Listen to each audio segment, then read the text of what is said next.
তুচ্ছ ঘটনায় সিইপিজেড এর দুটি পোশাক কারখানার শ্রমিকদের সংঘর্ষে ৩০ জন আহত হয়েছে। এই ঘটনায় কারখানা দুটি ৩ দিনের জন্য ছুটি ঘোষণা করা হয়েছে। সংঘর্ষের পেছনে অন্য কারো ইন্ধন আছে কিনা খতিয়ে দেখা হচ্ছে বলে জানিয়েছে সেনাবাহিনী। চট্টগ্রাম থেকে রিপোর্ট করছেন হাসান ফিরদৌস, ক্যামেরায় ছিলেন বিপ্লব মজুমদার। চট্টগ্রাম ইপিজেডের জেএমএস নামে পোশাক তৈরির কারখানার শ্রমিকরা গেল বুধবার বেতন ভাতা বৃদ্ধি সহ ৯ দফা দাবিতেই বিক্ষোভ করে।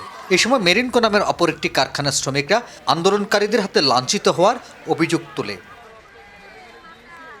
এই ঘটনার জেরে শনিবার মেরিনকো শ্রমিকরা জেএসএস কারখানার শ্রমিকদের উপর হামলা চালায়। এই সময় দুপক্ষ সংঘর্ষে জড়িয়ে পড়লে আহত হয় অন্তত ৩০ জন। ইপিজেডের মেইন গেটটা আটকে দিয়েছে। আমরা যখন খুলে বাইরে যাওয়ার সময় আমরা প্রতিবাদ করছি, আর আমাদের হামলা করে।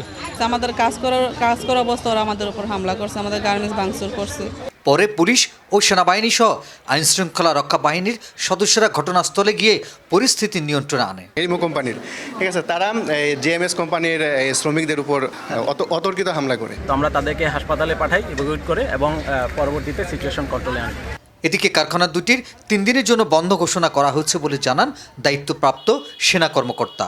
তিনি বলেন, ঘটনার পেছনে অন্য কারো ইন্ধন রয়েছে কিনা তা খতিয়ে দেখা হবে। দুই গার্মেন্টস কর্তৃপক্ষকেই তাদের ডাকা হয়েছে আমাদের ইপিজেড অফিসে।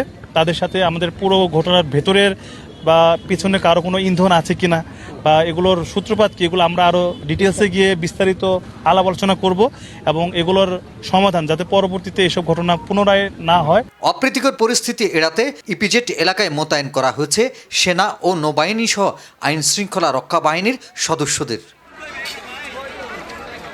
হাসান ফিরদৌস, ২১ টেলিভিশন, চট্টগ্রাম।